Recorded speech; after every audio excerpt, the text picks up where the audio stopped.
seeded sequence of eternity. Sequence most specifically chosen because it was not random. It was sequenced. It was also seeded from eternity. If you're not unsure, or if you're unsure of the seeded understanding, go to Genesis 1, verses 11 and 12, where it describes the seeding properties of this earth. Can we say the DNA systematic approach to this earth? Everything must be seeded. There's two seeds.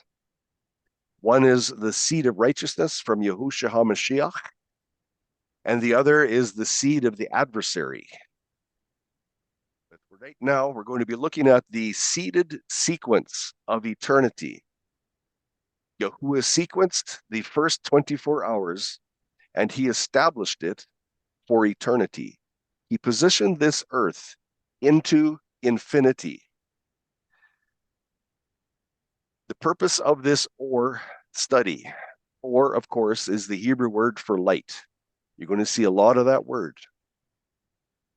First and foremost, Yahuwah does not change. Malachi 3:6. He is as he is forever. We will be viewing Yahuwah's sequence of the first 24-hour cycle of creation, which started in pure light and nothing short of it, and ended at the first light of dawn. First light begins the new cycles, and first light ends the old cycles. So I ask you, when did this change? Or did it? Did it change? We need to pay attention to that question. The purpose of this or study amplified. Starting Shabbat in darkness, and I will say on a Friday evening, I use a pagan term on purpose. Starting the Shabbat in darkness equates to submitting allegiance to Satan, the adversary. That's his signature, that's his fingerprint and his covenant. Shabbat after sunset exposes the physical, which amplifies the spiritual darkness. Or light, which we see in the B or the Beit of Bereshit, or light was established first, above all, before anything. Sunset was never commissioned by righteous authority to begin the next cycle in Yahuwah's kingdom, and that includes on this earth.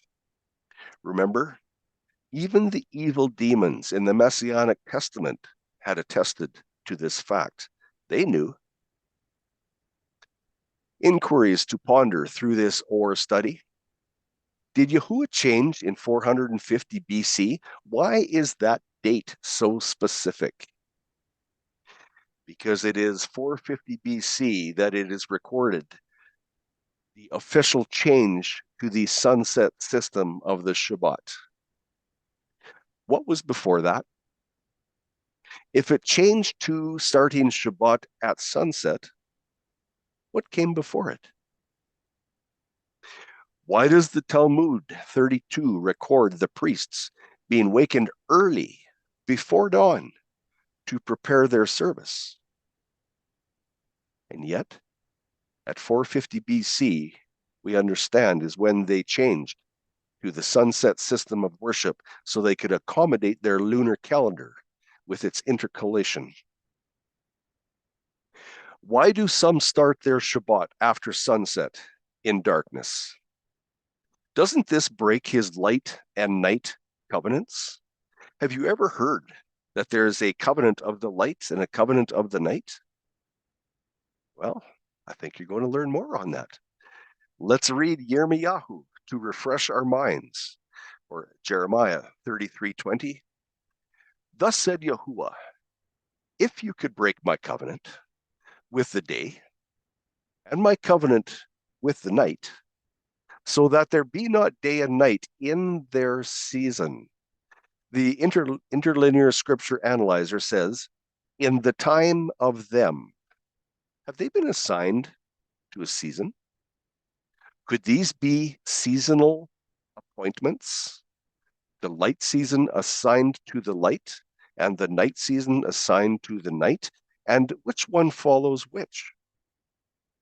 The root here is the ayin tav, and it supports this understanding of the opportune or correct time.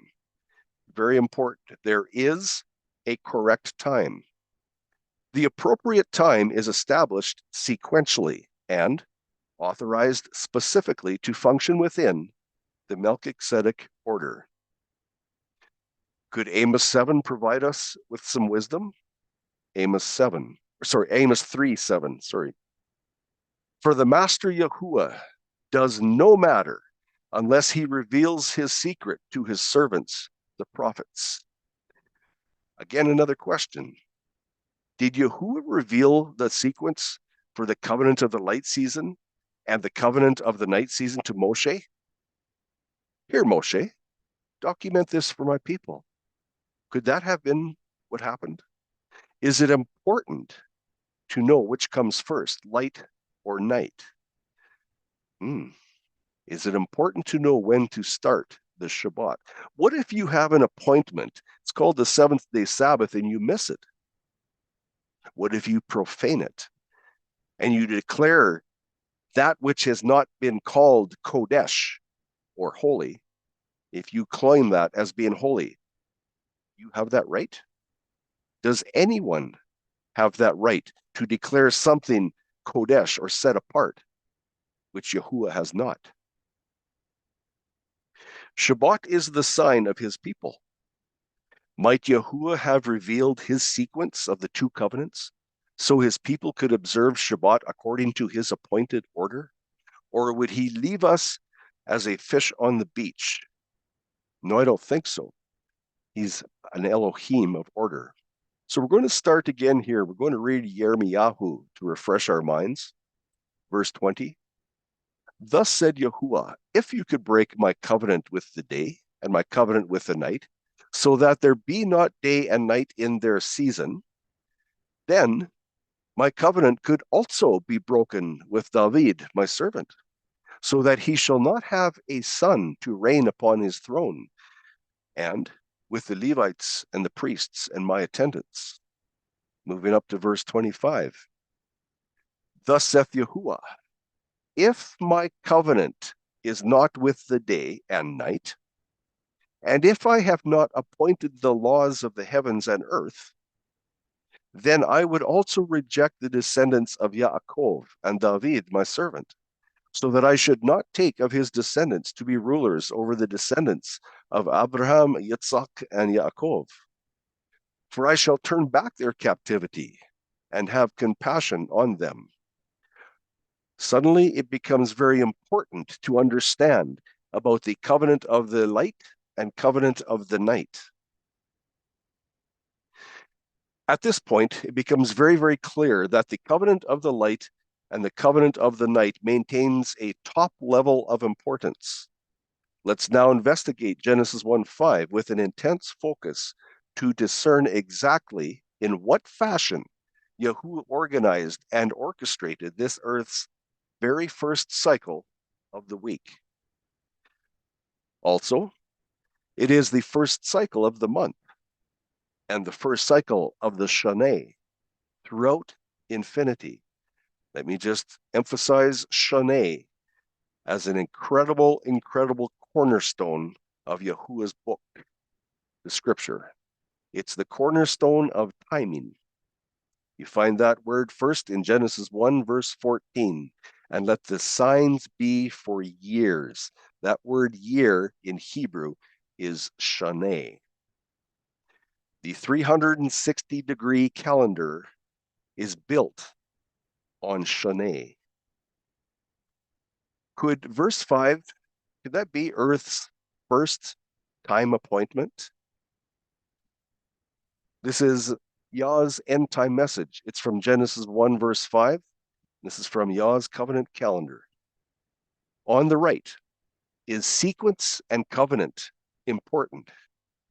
The last 10 words of verse 5 are used with much popularity to declare each cycle begins with either sunset or evening. How often have we heard that? What will be revealed with a very close look at all of verse 5? Oh, we need to read all of the words to get proper context? Yeah, I think so. In the beginning, to understand the first cycle of creation, we will use this diagram. You'll see on the left here, this is the diagram. That gray wedge, you're going to become very, very familiar with that gray wedge. The full 360-degree year is seen in red.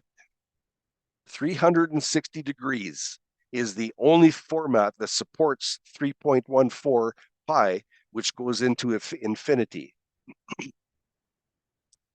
The 364 or the 354 day calendars cannot support 3.14 or 22 over 7 or pi going into infinity. So is it a question?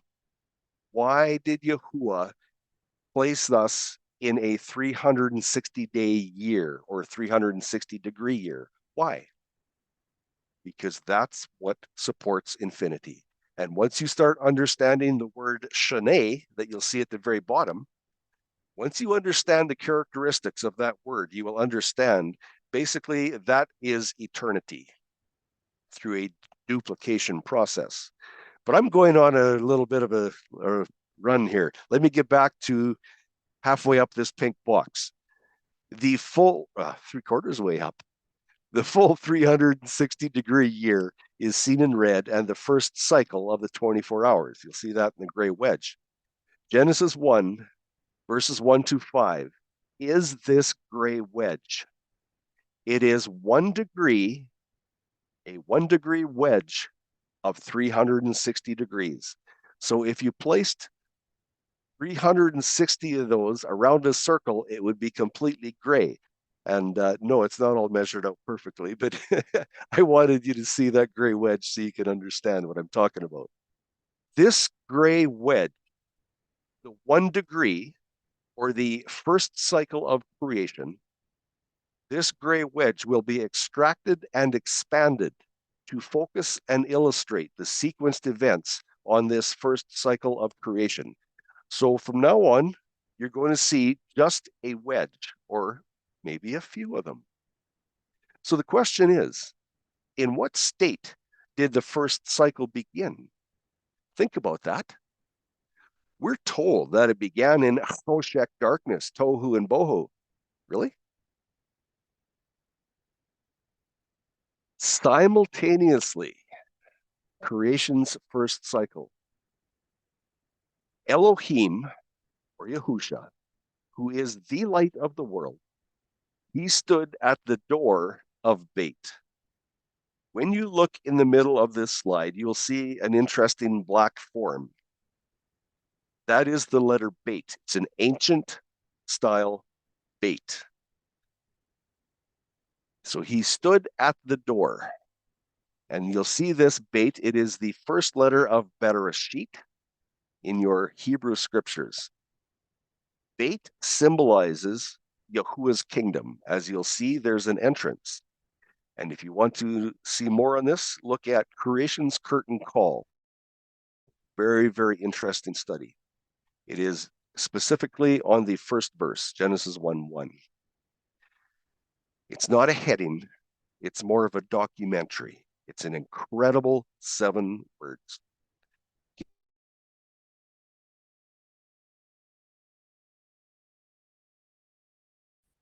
His light was already infusing itself into every possible location as this universe was being formed. So inside of this black form, you'll see there's an entranceway, and it's kind of like walking to people's house. You have to open a gate, you have to walk through their yard, and then you get up to the house and you enter into the house. Can I say Yahuwah's kingdom, his inner court, is in the inside of this Beit letter? That is what it represents. Yahusha stood here at the door in order to speak Yahuwah's kingdom into fruition. He was at the door. He is the light of this world. So I'm hoping you can understand that the very first, before the words were even spoken, light was there. It was Yahusha. Here's another light perspective. Even at the door, that arrow is pointing to the doorway to get into Yahuwah's kingdom. It's symbolic, of course. John 10, verse 9. I am the door. That's what he said. Whoever enters through me, note the emphasis on through. Whoever enters through me, he shall be saved, and shall go in and shall go out and find pasture. Enter through the door to get into Yahuwah's kingdom, the inner court. John 14, verse 6. Yahusha said to him, I am the way and the truth and the life. No one comes to the Father except what? Except through me. The way. That way, the derek in Hebrew, we understand as the Moedim, or the portals of entry into Yahuwah's kingdom. If those are the portals of entry to get into Yahuwah's kingdom, maybe it's important that we're there on time. Maybe when it sets a date as the first one, Abib 14, maybe we should be there for that appointment. It is a portal. It is how we enter through Yahusha. Way. We get that word translated from Derek. It's the old paths, the Moedim, the circular Moedim that come around again and again for us to rehearse. The old paths are being restored. Leviticus 23:2. These are my appointed times, says Yahuwah. They are not the appointed times of the Yahudim. They are not the appointed times on the lunar calendar or any other calendar. These are my appointed times. Will you be there? Is kind of what he's saying. The calendar, again, delineates the calendar portals, the appointed times of the covenant. Again, you go through the door. The bait is his kingdom. You enter through the door. John 14:6. I'm going to read this again because I want emphasis. Yahuwah said to him, I am the way and the truth and the life. No one comes to the Father except through me. Okay, now we have a problem. There was light at the very first. At the word Bereshit, there was light. And yet we're told this earth started in darkness. If we're going to enter into his kingdom, maybe we should be looking at the light. When was it there? How was it there? How long did it last? Where was it seated to? Moving forward here. Elohim did not create light. He is light. It existed before this earth was. Yahusha is not just the light of the world for the Messianic Testament era. No.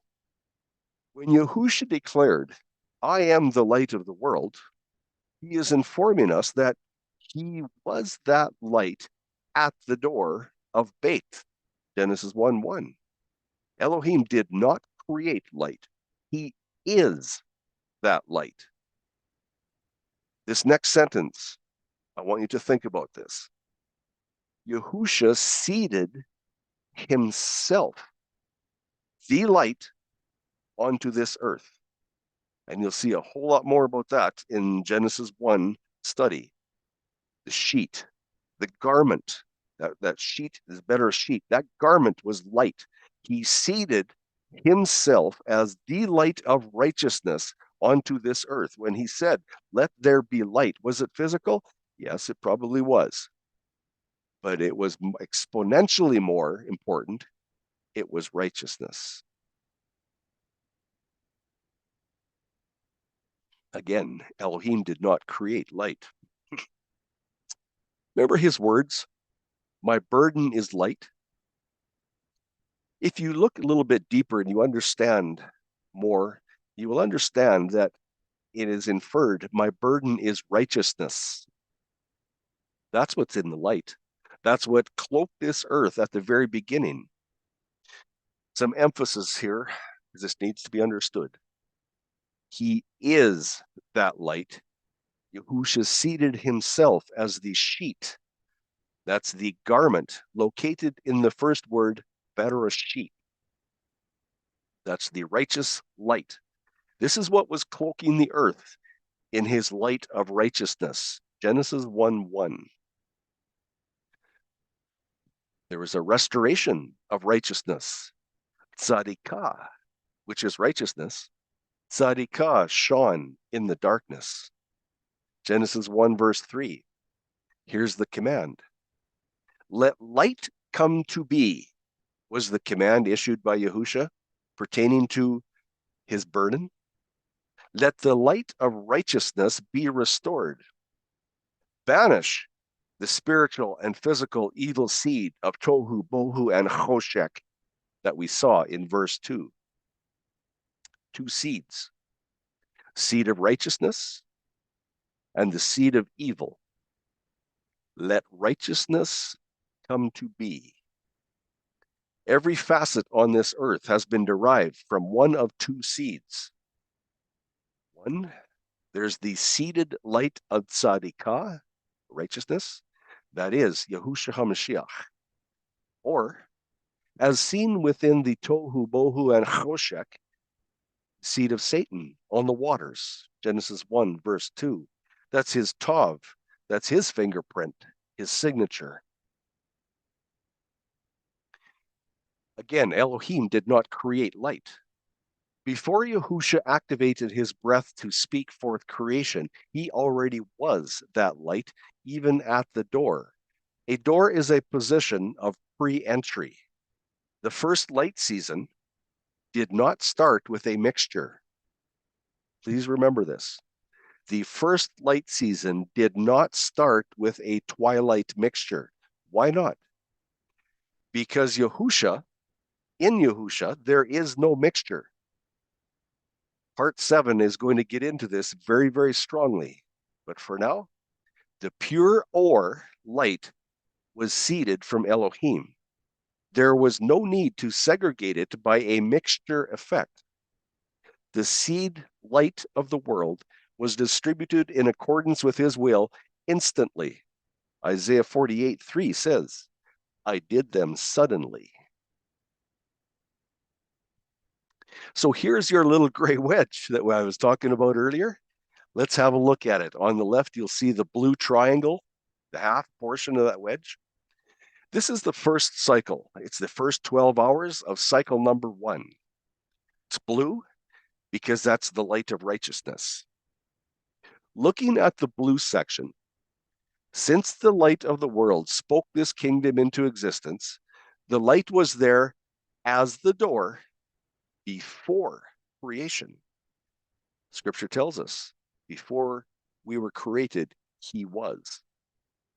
Hence, you will neither read of a twilight mixture nor see any symbolization of a mixture at the opening, which is the left side of the blue triangle. The only light at the opening of Yahuwah's kingdom was Yahusha. He imparted, as in seeded, his own light onto this earth. Also, at the same time, he instilled the sun and stars with the ability to produce of the same light, that same light substance that was seeded onto them. He seeded himself onto the sun, the stars, including the Mazzaroth. This is the light of righteousness that was imparted on them. His light produces life. Now, isn't that seen in the light of the sun? Sunlight produces life. It supports life. Where do you think that ability came from? It is because his light was seeded onto the sun. Here, Shemesh. That's the name for sun. Here, Shemesh. Here is your ability to support life. Continue. Basically, is the thought that we could understand that. He seated himself. Have you noticed that sunlight supports life? Oh, here I have it. From where would that ability derive? Could it be Yahusha's seated life light? Could it be? Think about that. Creation's first cycle. Again, we're looking at the first cycle, the first 12 hours of cycle number 1. It is in this blue section that Satan's assault of Tohu, Bohu, and Choshech accosted the light season. The Ruach HaKodesh promptly restored the newly created elements and the sheet aura back to full righteousness. Restoration was being complete and acceptable. The light was then extracted from the cleansed Choshech darkness. This brings us to Genesis 1, verse 4. And Elohim saw the light, that it was good. It had been cleansed. There was no more problem with it. And Elohim separated the light from the darkness. Next, in verse 5, we will learn of the 4 different components and their names that will eventually make up a 24-hour cycle. I want you to notice that word, eventually, because in the first cycle, there was only 3 components that made up the first cycle. There was the light, there was a mixture, and there was darkness. But yet, in verse 5, we're given 4 components. What's the reason for the 4th component? I want you to think about that, because in part 7, you're going to see it. It's a little bit yet, but we're going to be having a good look at the 3 components of the first cycle. The sheet aura, think of sheet as a blanket. Almost comes pretty close to the sheet we know as in English. The sheet aura is seen in Bereshit, the first word, and reveals absolute righteousness as the cloak for this earth.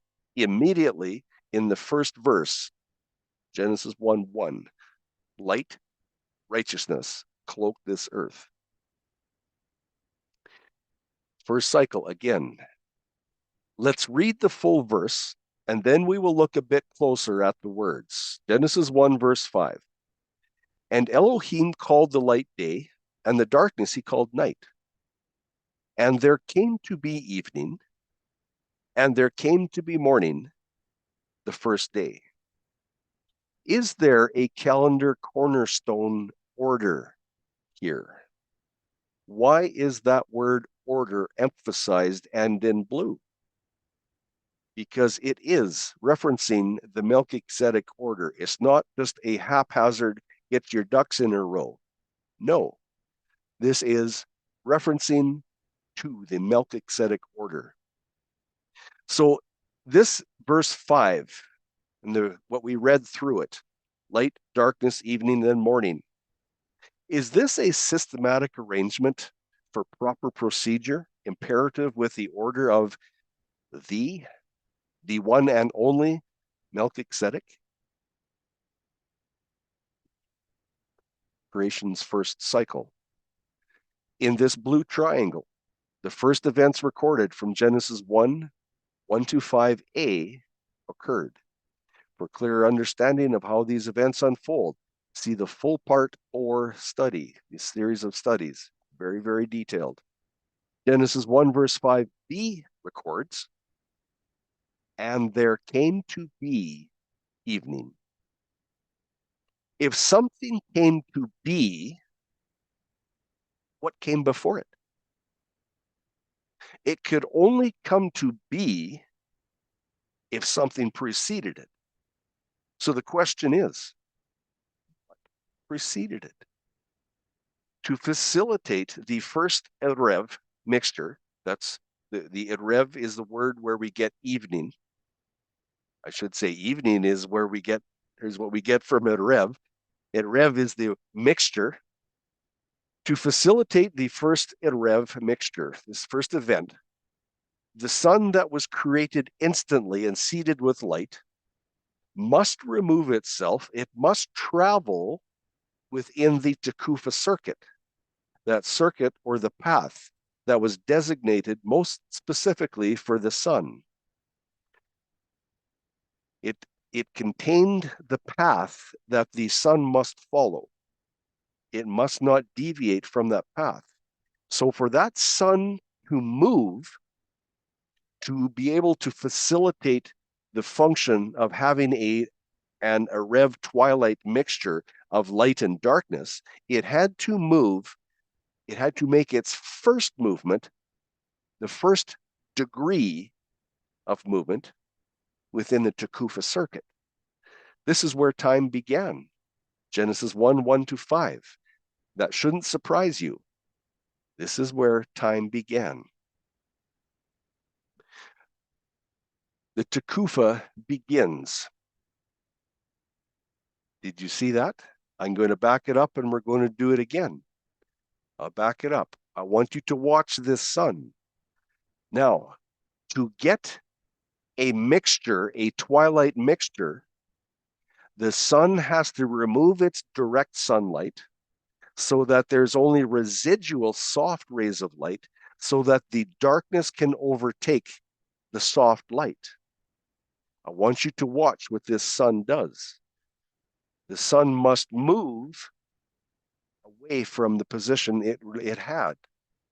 In that movement, when it removed direct rays of sun, it allowed the darkness to overtake the soft light. It is called the twilight mixture. This is the word Erev. Genesis 1:5b. And there came to be Erev, came to be this mixture.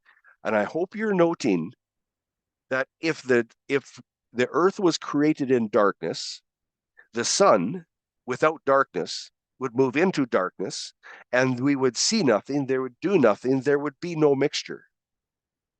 The only possible way, I'm going to back this up, the only possible way to achieve the mixture in Genesis 1:5 is if this sun moved out of its locale, allowing the darkness to mix. And there came to be Erev. The sun began its celestial circuit, the Tekufa. It began its celestial circuit journey and removed itself from the initial location placement. It traveled into the area upon which Yahuwah had segregated and separated the light from the darkness. Because of this movement in the Tekufa circuit and the darkness of Leil, that's night, this was permitted, it was ordained that the darkness could overtake the light, providing the Erev mixture. If light was not first, there would be no mixture, and our scripture would be incorrect. Think about that very carefully. Light was first, proven in the very first verse, Genesis 1:1. Next up, could the covenant of the light season reveal highly specific characteristics applied to it by Elohim?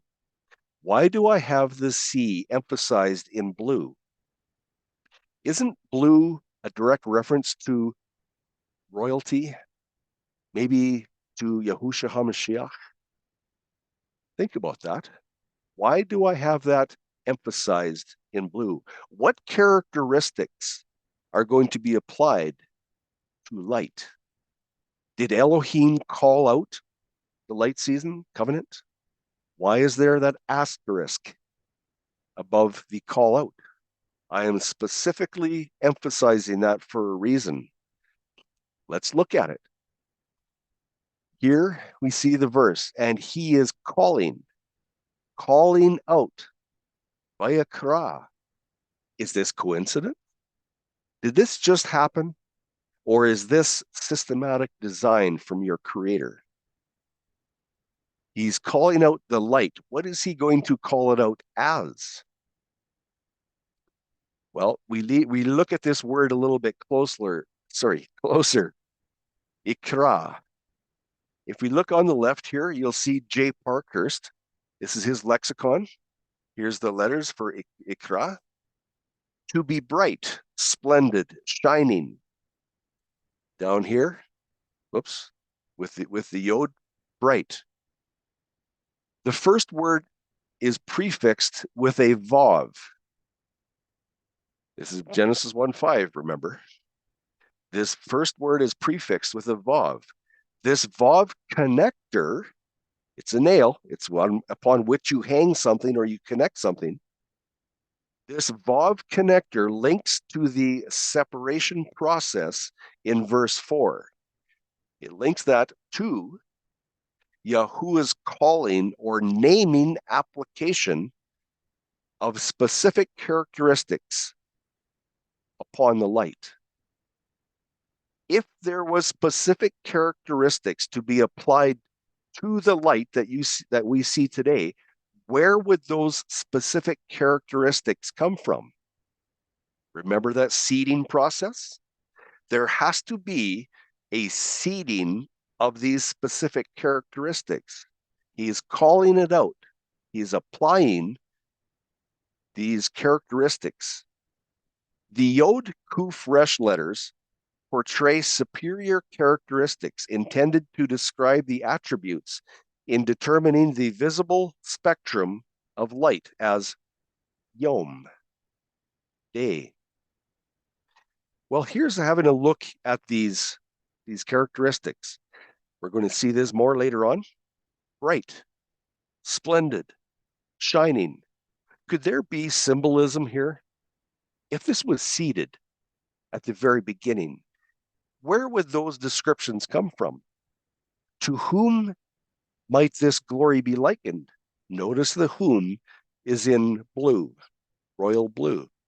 To whom might these descriptive words be applied? Again, we're going to be continuing with this quote from J. Parkhurst. Now, I've underlined the words over here, but I've put the words in the box on the left, so we're just going to read them. Continuing with this same quote. Now consider these same attributes describing the creator of the universe, the light of the world. Splendor, honor, glory, precious, esteemed, regarded, prized, make precious, rare, set at a certain price. That's an interesting note. Could that interesting note be 30 pieces of silver, maybe? Just a thought. This is what you read in this letter's Yikra. Very, very interesting. This is the first word in Genesis 1:5a. He's calling out the light to the day, or as in Yom. Did Yahuwah declare he would not? Yeah, sorry, I read that wrong. Did not Yahuwah declare that he would not share his glory with another? Perhaps this covenanted glory bestowed or embedded onto the light season is equal to Yahushua HaMashiach because he is this very light. This word, Yikra, this word is like an active flame component. You see, I'm getting a little expressive here. This active flame component, which energizes an identity much larger than itself. Could that be? Could it be referencing the covenant of the light season? These fancy descriptive words, how do they describe the light?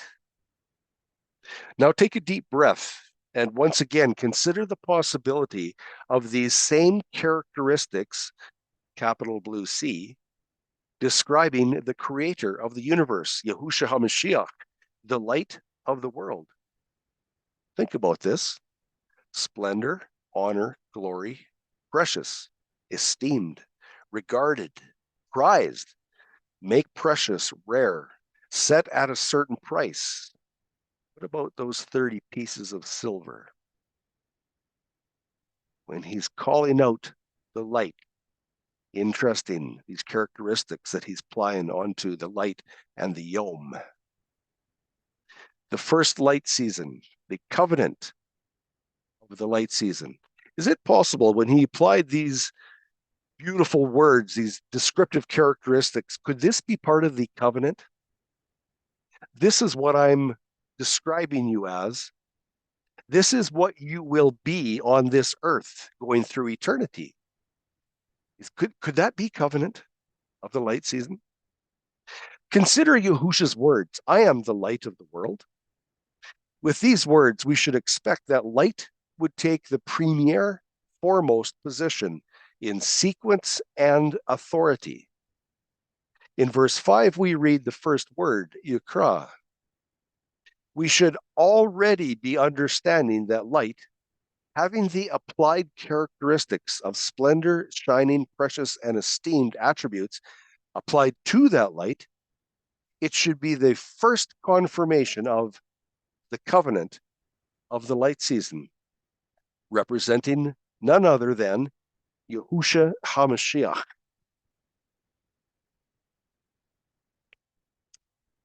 The light season, the covenant of the light season.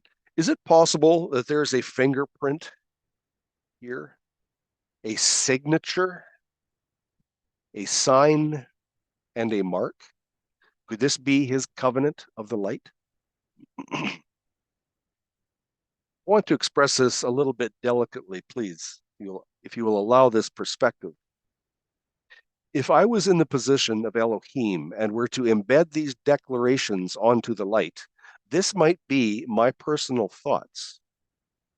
In application of these characteristics, splendor, shining, precious, and esteemed, attributed to the righteousness restored within light, which is my name and character, this is my covenant of the light season. That would be my personal thoughts if I was in that position. Just something to think about. Again, the covenant of the light season. When Yahusha's mercy arrives every boker, dawn, that's dawn's first light. You read about that in Lamentations 3, verse 23. Again, I'll start. When Yahusha's mercy arrives every boker, he wants you to understand that this is his covenanted blessing of glory, splendor, and love. Covenanted. It's his promise. By my name, I will do this for you, is what he has declared. This is my character. I will be your Elohim. Covenanted. Every time the eyelids of dawn's first light engulfs your doorstep, remember this covenant. This is a high-level subsection of the covenant of the light season. Is there a covenant of the night season? Well, we're going to look at Genesis 1, verse 5b section this time. There's the darkness. It's in second place. It's the night season. Leil is the Hebrew word. Here's an interesting one. This is taken from the Interlinear Scripture Analyzer, so we can see the Hebrew here. He's calling the Choshek, you'll see the Choshek darkness right here. A little too fast. He's calling the Choshek Leil. Here's your two darknesses. This is the cleansed darkness after the contamination was brought out. And he's naming this cleansed darkness Leil, or Leila, as some like to say. He's calling it out. But look at this word. It would be very wise to note the absence of the yod letter in called upon the darkness. Will this have a covenant effect? So at the bottom of this arrow, you'll see this little dot here. I hope you can see it where my cursor is. Little line. That's a yod, as in the hand of Yah, or the arm of Yah, or the works of Yah. in this word over here on the darkness, it's missing. It's not here. This gives us a new root word, a different word. So what is that going to give to us when it concerning the covenant of the night season? Will the kuf resh root word deliver a noticeable status difference for the darkness? A status difference. He called, here's the word, kara, H7121, if you want to look it up. He called the Haushek darkness Lael. Before examining the word translated as called, we need to be sure of the identities. What final component was given a name here? This verse documents the cleansed Haushek. It was cleansed in verse 2. The Ruach was vibrating on the waters. Again, this verse documents the cleansed Haushek, which now supported life, was named by Elohim the final name of Leil. This is the night season as we know it today. Leil, in the ancient Hebrew, starts out with the first letter, Lamed. It's the staff directing us to the Yod. Yod is the arm or the works of Yah, which, next letter is the Lamed, that's the staff, supplies life's instructions. And this brings us to the Hey. Why is the letter Hey at the end? The Hey can be said to understand as, hey, pay attention, look here. I am leading you to life's instructions, how you are supposed to live, how your posterity is going to be. How can this be applied to the night? What about life's instructions implanted in the Matzeroth, the plan of salvation for this earth written in the sky? Is that what Lael is helping us to understand? Is that possible? Just a thought. I want you to make certain that there's no moon here. Continuing on, and he is calling, that word, Iakra, and compared to Kira, it's a different word. It has a different root. This is what we're comparing. The Kuf Resh root. We're looking at the lexicon of W.H. Barker. This is from 1762, I think, or 1770 something. It's an old one. You'll see by the writing. Here on the left is the Kuf Resh root right here. Let's read the definitions. To make beams or rafters meet in a building.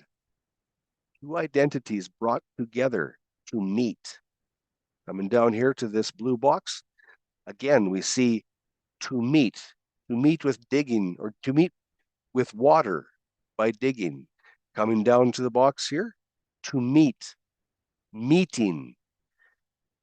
And here we have cooling. And here's a good one, a beam or roof, fresh, a wall. This brings together, kind of in protection, from being walled in. And we come down to the bottom, threads of a spider's web, joined together, connections, a bringing of things together. Going to continue on with Kuf Resh here. This is in J. Parkhurst in his Hebrew lexicon from 1762. To spring up or gush out as water. To cause to spring or gush out as waters by digging. So we see a connecting together. But where is splendor, glory, esteem, precious, shining, prized, and rare? Where is it? It's not in the definitions. This is different. The night has different definitions. Can we ask if splendor, glory, esteem, and the remaining words, could we ask if they are just a little bit more superior? Again, we're looking at the first night season. Where is the splendor, the esteem, and the glory? By Elohim calling out the night season in different characteristics, note the little black sea, might this affect the sequence and authority? Can this also be covenant? If he applied, can I say, inferior description characteristics to the night, would that inferiority, would that give it a second place in sequence and authority? Is it possible that by applying these meeting or bringing together applications onto the night season, could that have a second place authority, a second place in sequence? The covenant of the Leil through the darkness is missing the esteemed glory attributed to Yahusha. The darkness still serves a vital purpose. The Kuf Resh root reveals the darkness is to serve. Note that it's to serve as a dividing wall, yet form a connective platform. We read that in the beams for the light seasons. This night, Leil, is the connector of life for the light seasons. This dark partition, can we say bridge, was and is to facilitate a rest period in which the body could re-energize and heal itself. Also, it seems the darkness is an earthy substance prepared for the earth, i.e., an example as the water surfacing through digging a well, as seen in the definitions. As covenanted by Yahuwah, the Or light season is declared to rank in the premier position of authority and sequence. The light season exudes the glory and position specified for Yahusha HaMashiach. Why? Because Yahusha is the light. This is the order of the Melchizedek. Leil is designated to second position in sequence and authority, yet it retains vital importance in providing a connecting platform for the light seasons.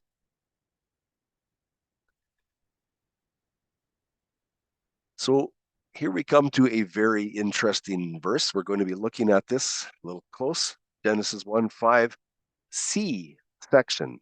And the question is, who is this he? We read, he is calling. Who is this? Well, that's pretty easy because the next word is Elohim. What about this one? Who is this he? Well, that's easy too. Elohim, not a problem there. But what about this one? What he is this? Why isn't that who? What he is this? This is talking about something different. And the one on the left, what he is this? Why am I asking this? Is there a Hebrew word here that contains light, darkness, and evening? Three components, yet also has a masculine designation for a he reference? Just examining the accuracy in the Hebrew translations here. We want to be sure. Is this word yom, is it masculine? Remember, this word yom is given for the light, the night, seasons, and the evening. Three components, not just light. If it was just light, this verse would be worded differently. But it is given to us with the three components, light, darkness, and evening, and it is registered, given to us as yom. According to the Hebrew, cannot declare that yom is just light. Continuing on here. Again, the question, is yom masculine? And the arrows up here as I'm questioning he. That's why I want to understand where this masculine is inferred. Where does it come from? Well, we look up here. Yom. Yes, it's a masculine noun.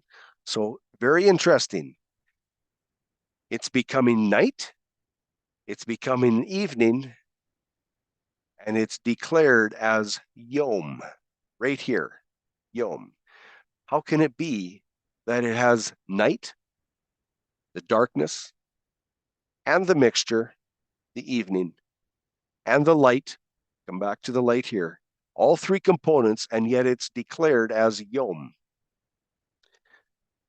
Some people have not seen this, but Yom also declares a night season. Not always, and not as much, but it does declare a night season. So why is this important?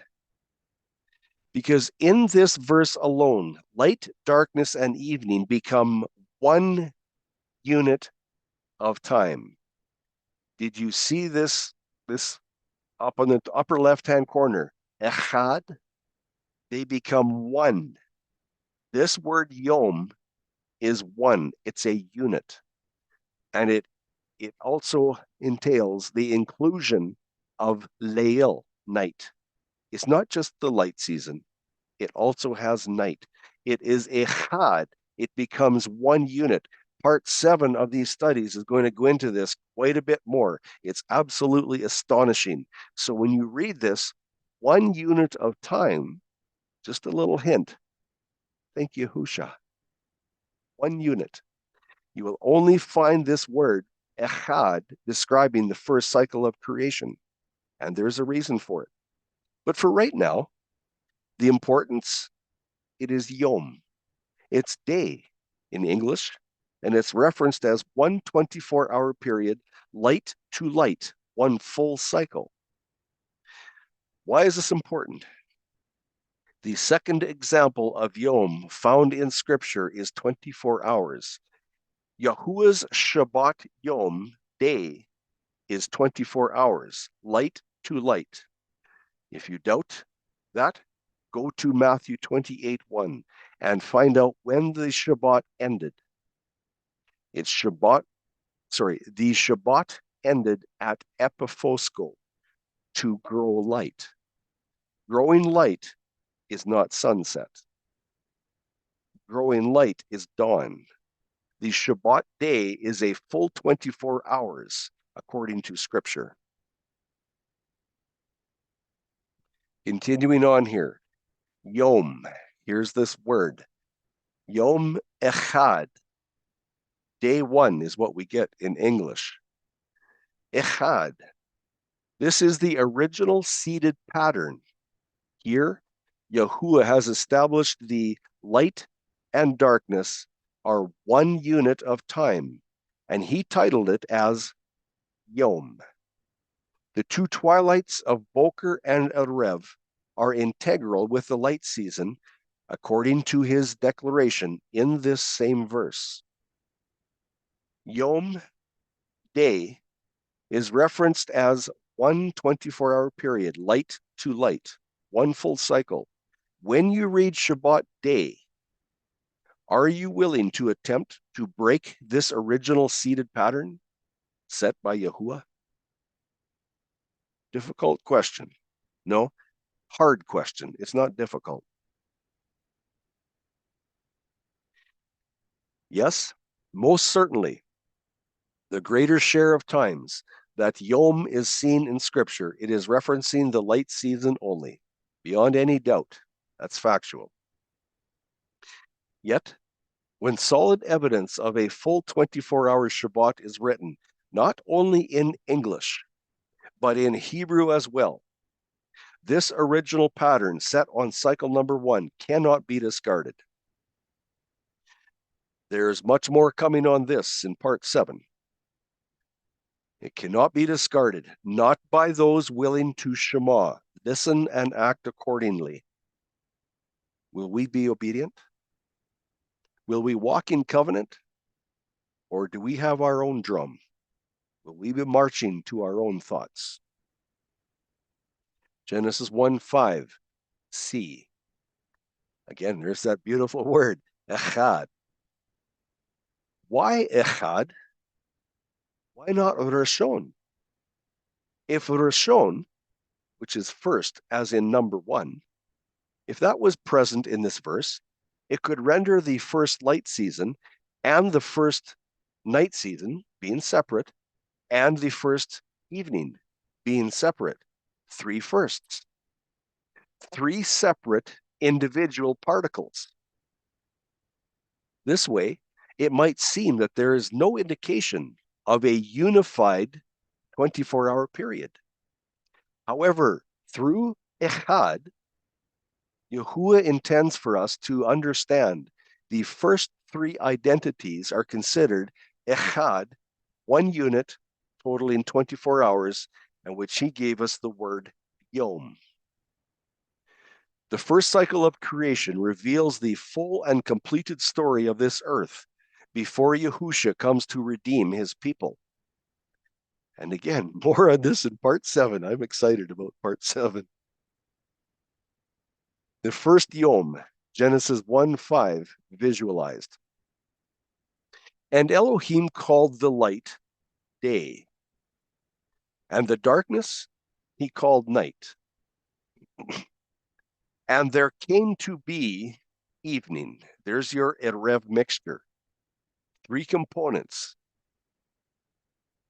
Perhaps you may have noticed there are only 3 elements that made up the first cycle of creation. From cycle number 2 until now, there are 4 elements. So why? Why only 3 elements on the first day? A 3-component Yom? Let us realize the pure ore of Yahushua HaMashiach was the first presence at creation in Genesis 1:1, Bereshit, that B being the bait. There was no Boker twilight mixture on cycle number 1. Darkness of any degree was not known on this earth. Light is the burden of the Melchizedek. This earth was cloaked in prime righteousness or light.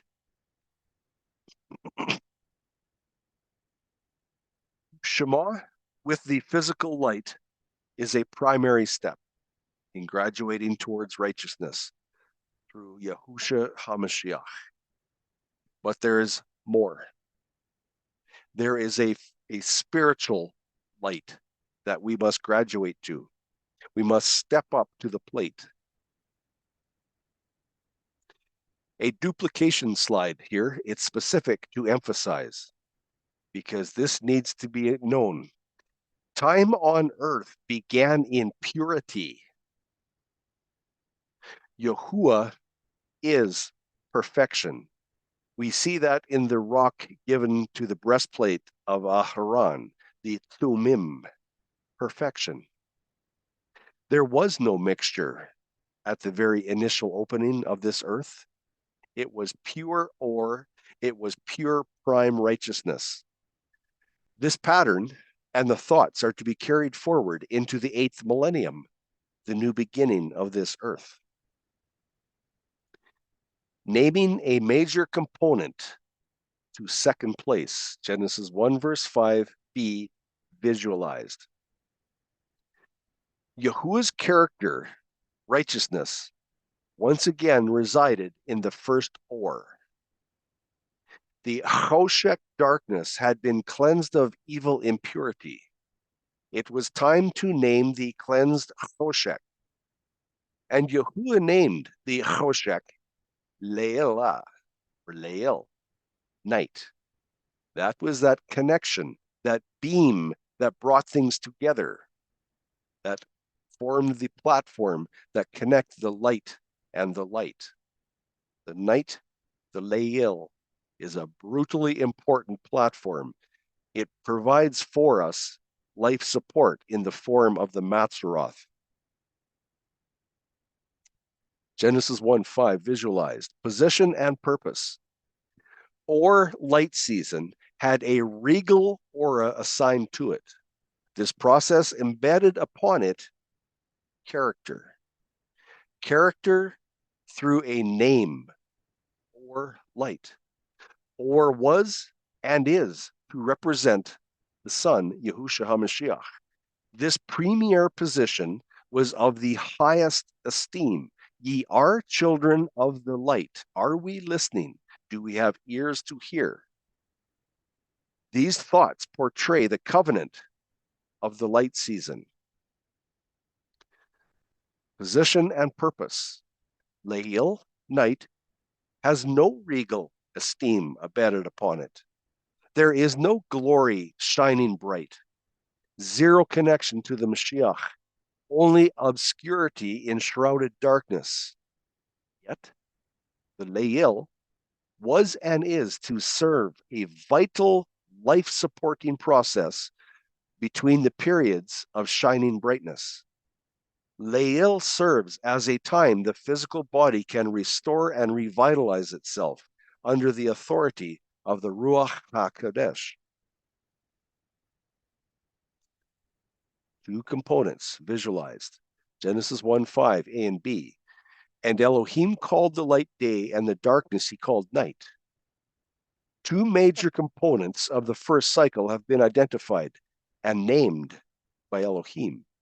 Yet there is one more component of the first cycle to identify. What and when is it? We saw this earlier, but we're going to look at it again. We need clarification. We need to understand this for absolute certainty. Genesis 1, verse 5c. And there came to be Erev. There's that mixture. This slim, colorful wedge shape is going to be amplified in the next few slides. Erev.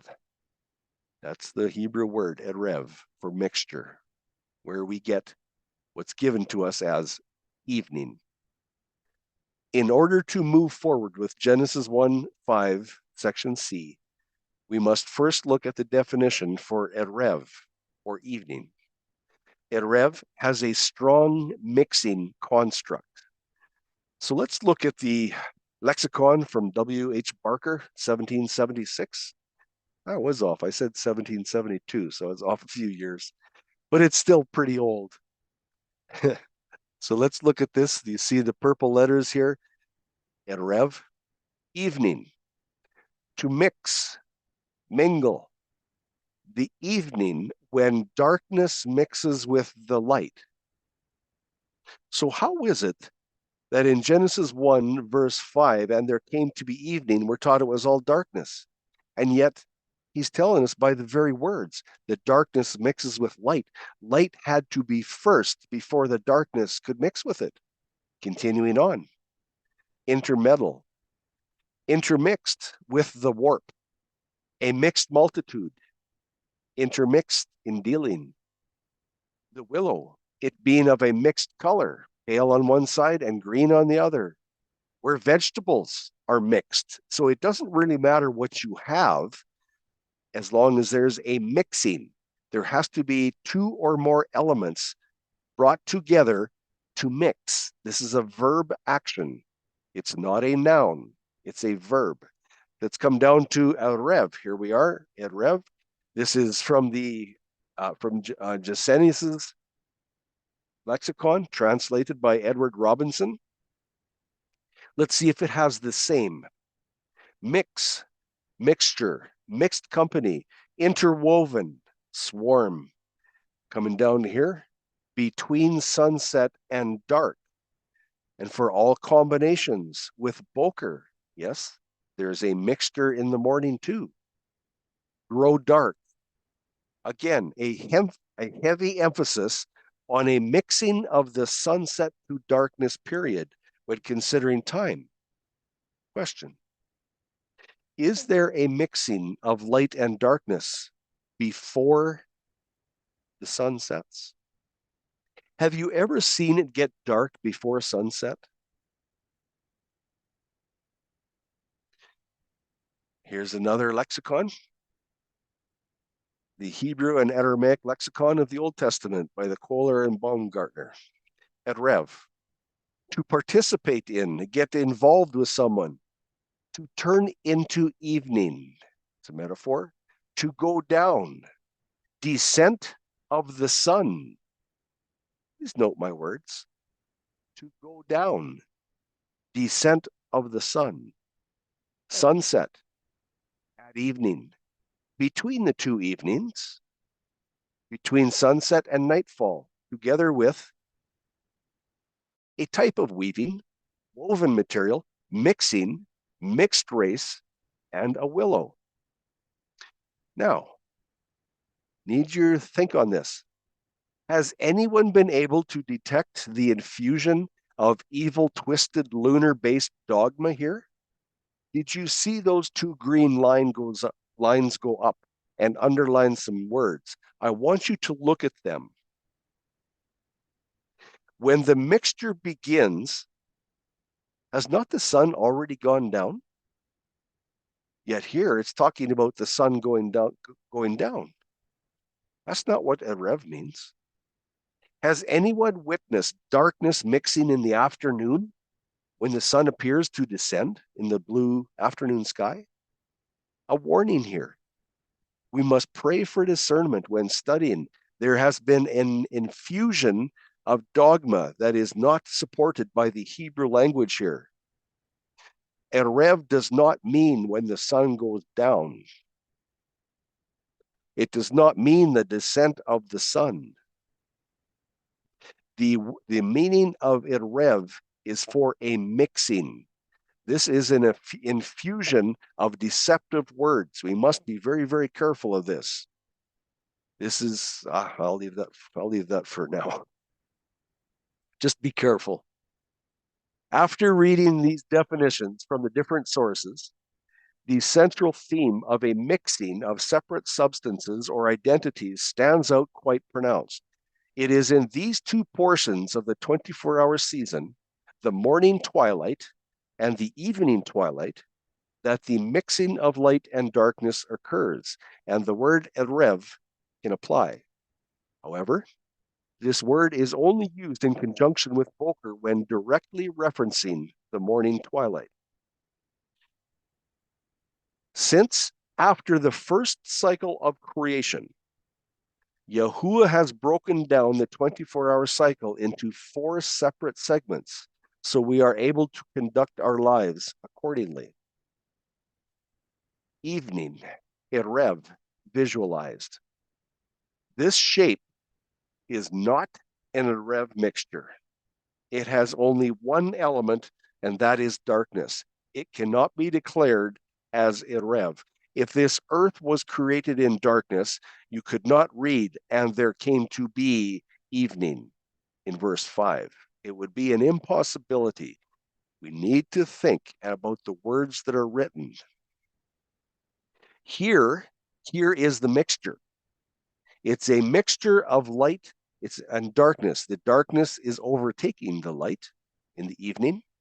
This shape has an Erev mixture seen through a sequentially graduated process, allowing 2 elements to be mixing. What is that sequentially graduated process? It's the movement of the sun in the Tekufa circuit, the movement of the sun away from its position to another position, allowing soft light to be left behind. Darkness can overtake soft light, but you cannot see darkness overtaking direct rays of light or direct rays of the sun. There is, however, one exception to that, and that's when there is divine intervention. When Yahusha was hanging on the tree from the 6th hour to the 9th hour, there was darkness by divine intervention. Other than that, you do not get darkness in the afternoon, much to the chagrin of the lunar calendar, who would like to say that the sun going down in the afternoon is an Erev. A lot more on that another time. For extra evidence on Erev, there is more information in the study, The Hebrew Evening. How then do we understand, according to the Hebrew text, that the Erev mixture in Genesis 1:5 came to be? The word is Hayah. It's a transitional period from one point of existence transforming into a different point of existence. It's a verb. How does that work? Cycle number one, in darkness. If darkness was first at creation, as we have been wrongly taught, how did darkness come to be this? How does that work? It doesn't. Preparing the Erev event. There is only one possibility by Hebrew text that the Erev, the mixture in Genesis 1:5, came to be. Light was first. That is the only possibility. To facilitate the mixture of Genesis 1 verse 5, two elements had to exist. There had to be light and there had to be darkness. Understanding the Erev mixing action. You're going to need your eyes on this one. Understanding the Erev mixing action. The sun orb had been created. Genesis 1:1. Yahusha seeded the sun orb with his own light in order to authenticate and validate the tabernacle, the dwelling place, the Tekufah circuit, as seen written in Hebrew, Psalms 19, verses 4 to 6. He seeded his own light in the order, that's the order of righteousness in light. This is the sheet garment seeded onto this earth. The sun, therefore, had to remove itself. That's the initial direct rays of sunlight traveling on the Tekufah circuit path. In order, again, that word order is referencing the Melchizedek order. In order for the darkness to be permitted to overtake, as in mix with the light. How can these two identities become one mixing, one Erev event? Here's the one you need your eyes on. The active Erev event. The sun disappears. The light moves out of its way because the sun disappears. And there came to be evening. And there came to be the mixture. I'm going to back this up again. I'm going to do this again. I want you to notice that to get a mixture and a twilight mixture, that sun must remove itself. When the sun removes itself, this blue triangle will move. It's illustrating moving direct sun rays into soft light. So let's have a look at it again. There goes the sun. The darkness is present. The light moves out of the way and the darkness mixes with it. In that process, it becomes a mixture. Genesis 1:5c. And there came to be evening, Erev. Boker. And the D part, on the right we have the C part, Erev. There's the darkness that followed after the mixture. Because verse 5, the D part says, and there came to be morning. It does not say anything about the night season because nothing happened. There was no need to record nothing. And there came to be morning. What's that word for morning? Boker. The Boker twilight mixture arrived. Why is it separate? Why do I not have it connected like the mixture on the right? See, it's connected to the darkness. Why is this separate? Because this is Boker. This is an ox pulling a plow. There's a separation and a division. The plow is the division point, the separation of the cycles of the creation week, even up to this point. Boker splits, divides, separates, and distinguishes. Did you notice that the Boker twilight is separate? Boker light is not part of the previous 24-hour period. Boker twilight mixture is given to us so that we understand where the former 24-hour period is terminated, where it stops, where the end is. At the very, very, very first light, as Job would say, the eyelashes of dawn, that's where the former 24-hour period is divided. Boker, ultra important word. Are we remembering Genesis 1:4, verse B? And Elohim separated the light from the darkness. This twilight contains light, and it has no part of night, no part whatsoever. It has been separated. There is a division. What then is the name Boker and the reason this twilight is documented in Genesis 1, verse 5? If it's not part of the first cycle, why is it there? Here's the Gesenius Hebrew Chaldee for Boker, this lexicon. When you go into the ancient Hebrew and the Paleo Hebrew root words in that, you'll find that it references an ox pulling a plow. Well, I've got two ox here, but I couldn't find a single. But anyhow, it's the plow that's important. Let's read this. Here's the word boker. You'll see it here, beit kufresh, the morning, daybreak, dawn, and even before light. Breaking forth of light, again, as Job would say, the eyelashes of dawn. Morning light, or, see it over here, boker, or, morning light. Dawn of prosperity, the next morning, before tomorrow morning, tomorrow and tomorrow. This is what the information that the word boker gives us. Well, what about the plow? We didn't read anything about the plow here.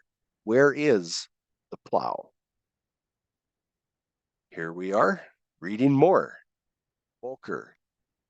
To cleave open, right here, to cleave open, divide, split, distinguish, separate. Here it is. To plowing with oxen, plowing. Again, to breaking forth and arising of light. Is it becoming very, very clear the specific point of when Boker is? The very, very first light of dawn that splits and divides the cycles of the week? The ox and the plow have drawn the line of division since cycle number 1. That twilight mixture that you see in the morning, the very first light of dawn, is Boker. That's when the day begins, according to your Creator, according to what is recorded in Genesis 1. Genesis 1:1-5, the 3 sections of Echad, cycle number 1. So we're looking at the definition sequence of Genesis 1, verse 5. This is how it's given to us. It is specifically for definitions. Or light is the first definition sequence given to us in verse 5. Then we read about the darkness.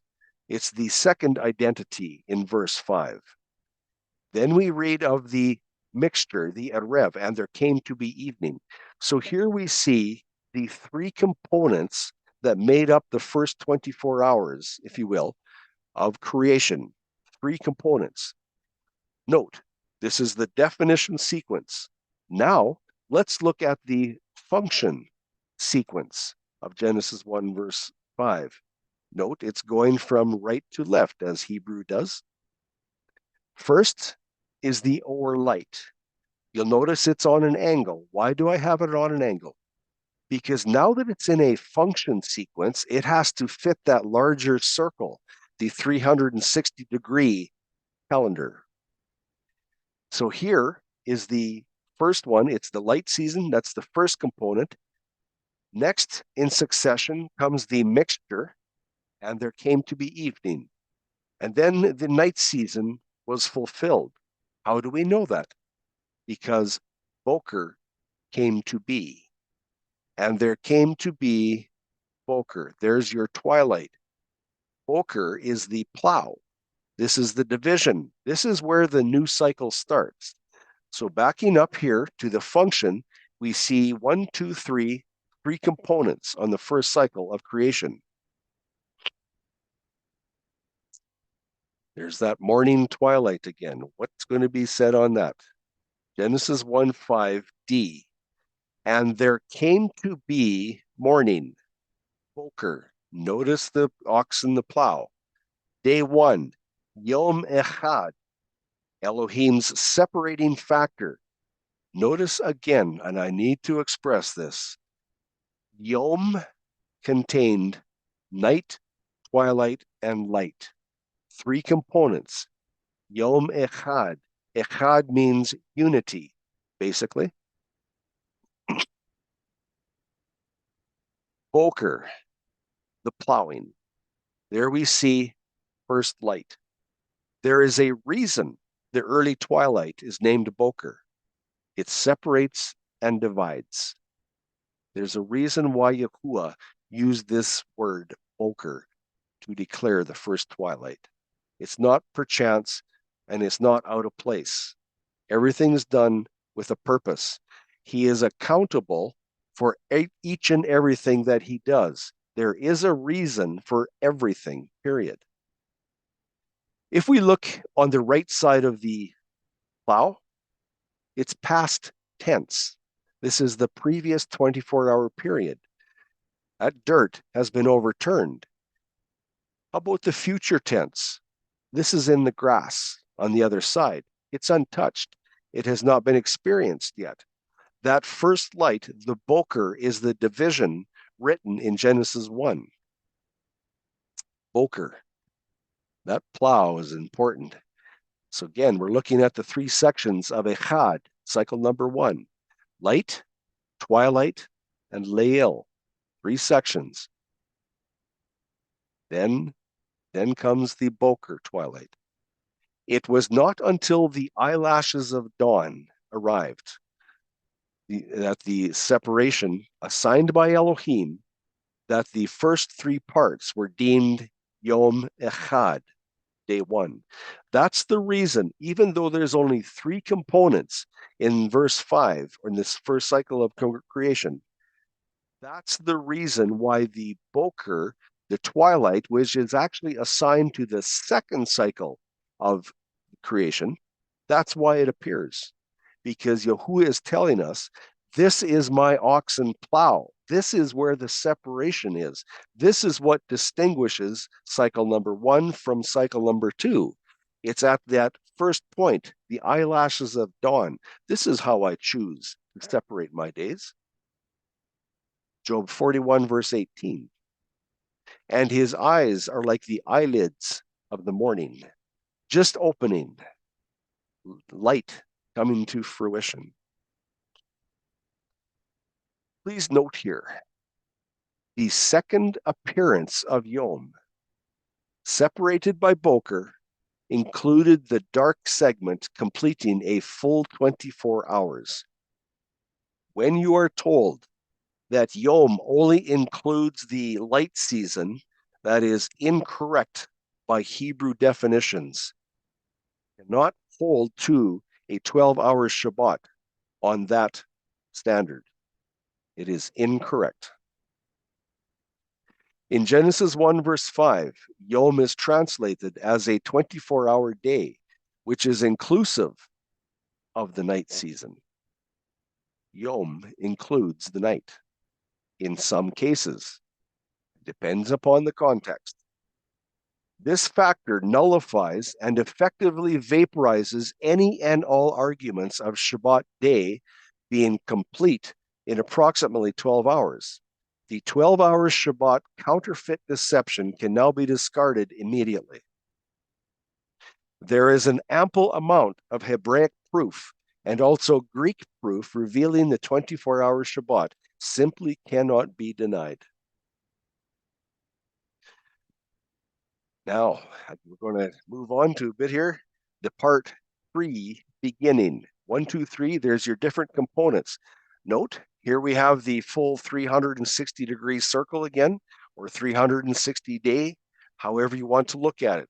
360-day Shana. This is what repeats. There is no intercalation. It's not needed. Yahuwah did not create a calendar that needed man's help by intercalation to make it perfect. No. Yahuwah is perfect. If he does not create a perfect calendar, he is not Yahuwah, neither is he my Elohim. He is perfection, and I will expect nothing short of it. So here we are, the composition of the first cycle, Genesis 1, 1 to 5, 1, 2, 3. So there's the light, the mixture, and the darkness. Moving on. These are the three components that made up the first cycle of creation. Why then, at the arrival of the first Boker twilight mixture, has Yahuwah titled this first cycle as Yom Echad? Echad is one, yet we see three.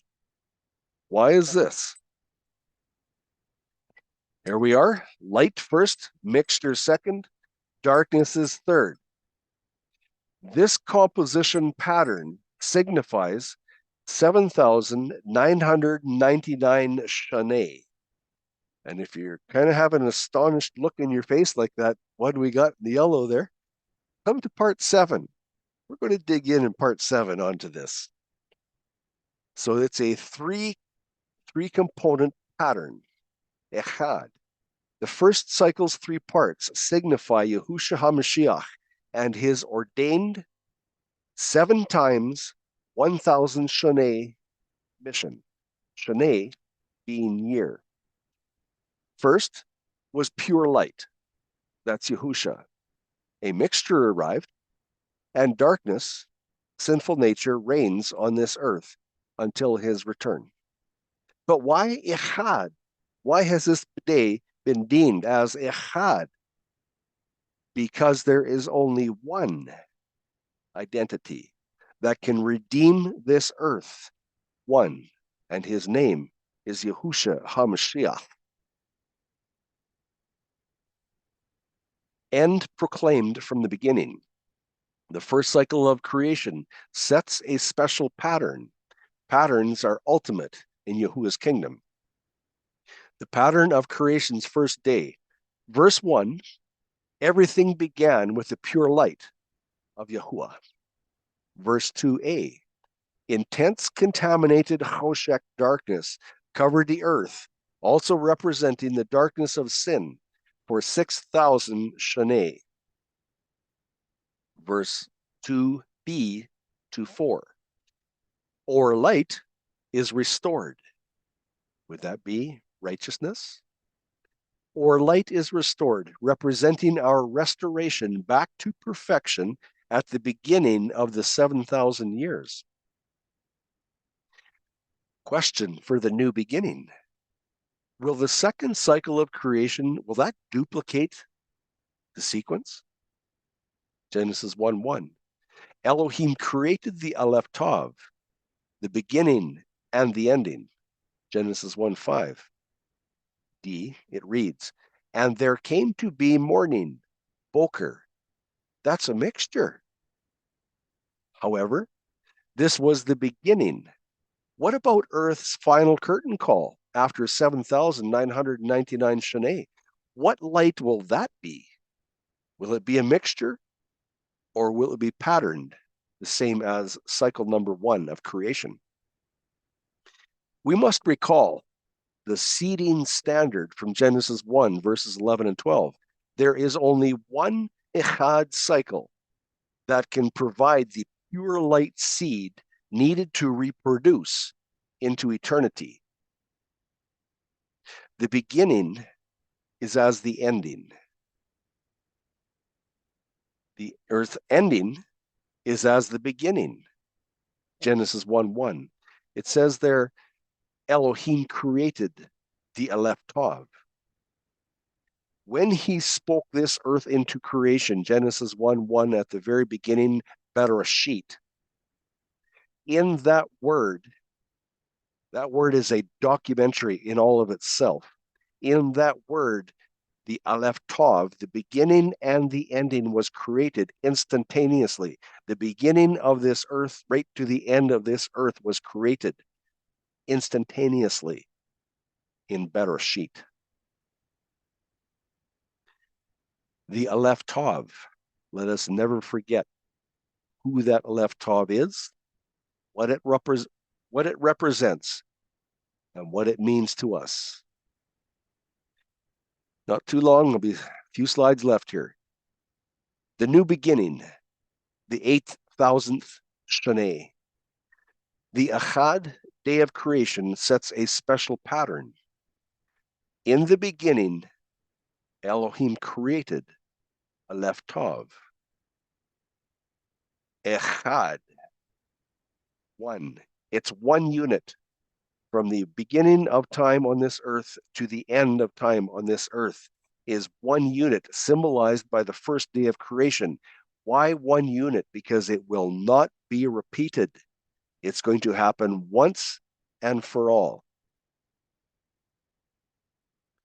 8,000 times Shana. That's the Tav. The ending. Remember, Yahusha seated himself as light, both physical and spiritual, onto this earth. Yahusha created, he left Tav. That's his position at the beginning and final eternal position at the new beginning. The new beginning, the 8,000th Shana. The Echad, first light, becomes the eternal Echad. Is the veil slowly lifting, enabling us to understand why Genesis 1:1-5 is one of the most important portions of Scripture for calendar? Remember his words? My burden is light. What if it said, my burden is righteousness? Would it be any different? Here's a picture I took just a few mornings ago. I thought I'd share this. It's the Boker Dawn's first light. If this was a seventh-day Sabbath, it would have already begun. You can see in the foreground there's light on the snow. That's from the machine I was sitting on. And you look in the distance where the blue arrow is pointed, that's your first light. That's dawn. If it was a Shabbat day, I'd have been in trouble because I was working. I thought you might enjoy this picture of Yahuwah's dawn start of his cycle. I took that one morning. I was sitting on a D7 dozer on a cat, playing in the dirt, just like I was a little boy. On the light start of creation, cycle number 2, not 1, but cycle number 2. What type of light came first? Was it pure light again? Or was there a mixture? After the 7th millennium has been completed, 7,999 Shana, which light arrives then?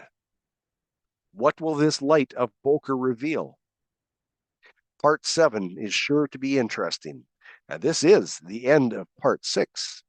If you need assistance with this information, please send your questions to Timothy Astleford at questions@studythecalendar.com. And I want to say thank you for joining me on this Shabbat. I know your time is precious. So thank you. Yahuwah bless you in all that you do.